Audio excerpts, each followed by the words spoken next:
నమస్తే, welcome to నేటి ధరణి news.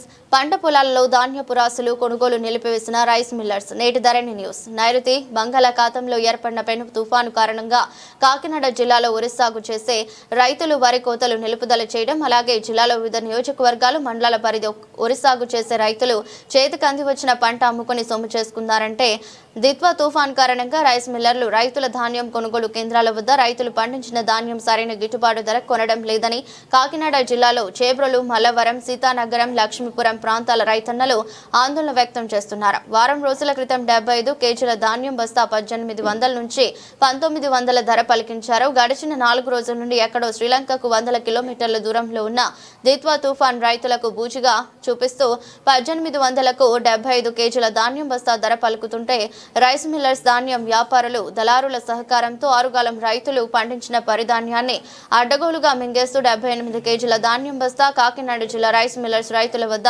ఉప్పు బస్తా ఖరీదుకు కొనుగోలు చేస్తున్నారని రైతన్నలు లబోదిబోమంటున్నారు. ఇప్పటికే మార్కెట్లో ఎరువులు, పురుగు మందుల ధరలు చుక్కలను తాకుతున్నాయని అన్నారు. కాకినాడ జిల్లాలో ఇంత జరుగుతున్న సంబంధిత శాఖల అధికారులు పట్టించుకున్న పాపాన పోలేదని అన్నదాతలు గొల్లప్రోలు మండలం మల్లవరం రోడ్డులో రైతులు వారి కష్టాలను నేటి ధరణి న్యూస్ వార్తా ఛానల్ ద్వారా తెలియపరుచుకున్నారు. దీనిపై ఇకనైనా కాకినాడ జిల్లా కలెక్టర్ షాన్మోహన్ రైతులు పండించిన ధాన్యానికి మద్దతు ధర పలికే విధంగా రైస్ మిల్లర్లు, ధాన్యం వ్యాపారులు కొనుగోలు చేసే విధంగా ప్రభుత్వం చర్యలు చేపట్టాలని ఇక్కడ రైతన్నలు నేటి ధరణి న్యూస్ వార్తా ఛానల్ ద్వారా కలెక్టర్ను వేడుకుంటున్నారు.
సైడ్ బాగోలేదంటే అక్కడ జాంకాడ పొక్కలో పోస్తారంట దాన్ని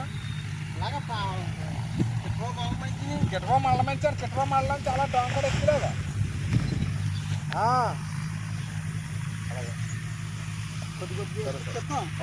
ఇక్కడికి వచ్చాను. ఇక్కడ ఉన్నాను, గ్యాస్ కంపెనీకే ఉన్నాను.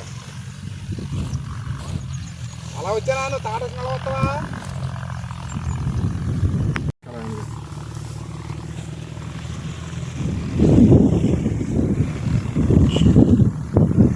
ఏమండి ఏంటండి చెప్పండి. ఇంతవరకు మీద బాగానే ఉంది కానీ రేటు ఇప్పుడు ఫస్ట్లో బాగుండేదండి, ఇప్పుడు తగ్గిపోయిందండి. ఉండి కొంత రేటు ఇప్పుడు ఏమంటే ఎకరానికి 35,000 40,000 అయిపోతుందండి పెట్టుబడి. ఈ బరకాల మూత ఏ రేటు అండి అన్నిటిలో? వర్షం వస్తుందండి, పట్టుకెళ్ళి కూడా ఎవరు లేరండి. తుఫాన్ కారణంగా ధాన్యం రైతుల దగ్గర నుంచి ఎవరు కొనుగోలు చేస్తున్నది. ఇప్పుడు ధాన్యం కంటే ఎంత కొంటున్నారండి? 1400 అంటారండి. అదేంటి మొదటిదాకా 1700-1800 ప్రభుత్వం వాతావరణం బట్టి 17కి 14 కన్నా ఇప్పుడు లేవు కదండి. 14 కొనుగోలు కూడా లేరండి. చెప్పండి. బతిమలవలసి వస్తుందండి. పట్టుకెళ్ళమంటే సావుకారులు బాబు పట్టుకెళ్ళంటే పడతా అలా ఉండేయండి, కంగారు పడతారేంటి అంటున్నారండి. ఇవాళైతే సావుకారులు రాలేదండి. ఇవాళ చూసిపోమంటే ఒక్క రావలేదండి ఎవరు కొనుగోలు. ఇంకొంటే తారబల్ల మూతేసి కూకున్నామండి. రోజు ఇలా కూకోవాలంటే మరి మాకు ఇంకేముంటుందండి. పిండి బత్తము 1500 1600 అంటున్నారండి. అండి ఇంకా ఉండేమో ఈ ధాన్యం బత్త కొని తిరుగుకొని 1400 అంటారండి.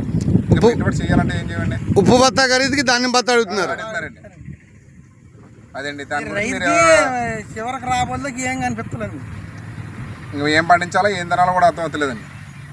నేను 2 ఎకరాల పచ్చంగం పెట్టుబడికి లెక్కేస్తానండి. 70,000 పెట్టుబడి అయిందండి. తిరిగి 50,000 వచ్చేలాగా అవుతుందండి.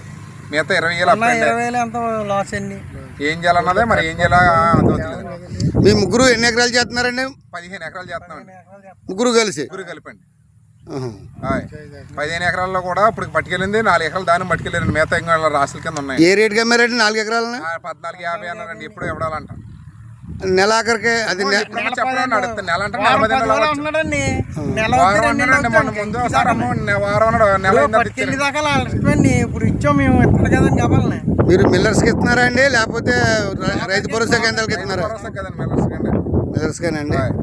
అంటే మళ్ళా దాళవా పెట్టుబడికి డబ్బులు ఇచ్చేస్తారని మీరు ఆశించి దాని గురించి అండి ఆశ అయితే అంతేండి మళ్ళీ పెట్టుబడికి ఇస్తారని ఇస్తారేమోనండి బేమ. అయితే మీకు మద్దతు ధర లేదు, గిట్టుబాటు లేదు రైతులకి. లేదండి మరి గత ప్రభుత్వంలోని జగన్ ప్రభుత్వంలోని ఎలా ఉంది, మన టీడీపీ కూటమి ప్రభుత్వం ఎలా ఉంది? కూటమి ప్రభుత్వం ఫస్ట్ లో బాగానే ఉందండి, ఉండి కొలిది దిగిపోయిందండి. వర్షం వాతావరణం గురించి వాతావరణం గురించి వాళ్ళు ఆపారు, మరి వీళ్ళు ఆపారు. వాళ్ళు 1500 కొనమంటే వీళ్ళు 1400కే కొంటున్నారు. మరి ఏంటి తెలదండి ఏం తెలుస్తలేదు మెయిన్ పాయింట్. ఇది ప్రభుత్వ వైఫల్యం అంటారా లేకపోతే రైస్ మిల్లర్స్ అందరూ కూడా? రైస్ మిల్లర్స్ అందరూ కూడిపోయారండి. కూడిపోయి ఇలా ఈ రేటు కొని ఈ రేటు కొని అని అంటున్నారండి. దొరికిన కాడికి రైతు సొమ్ము దోసుకుంటున్నారు అడ్డంగా. ఇప్పుడే అంతే కదండి. ఇప్పుడు ఈ సంవత్సరం అయితే ఇంకా దారుణంగా ఉందండి. ఒకసారి రాసులు కూడా తిప్పండి సార్, మైక్ ఉండగానే ఇలాగ తిప్పారు.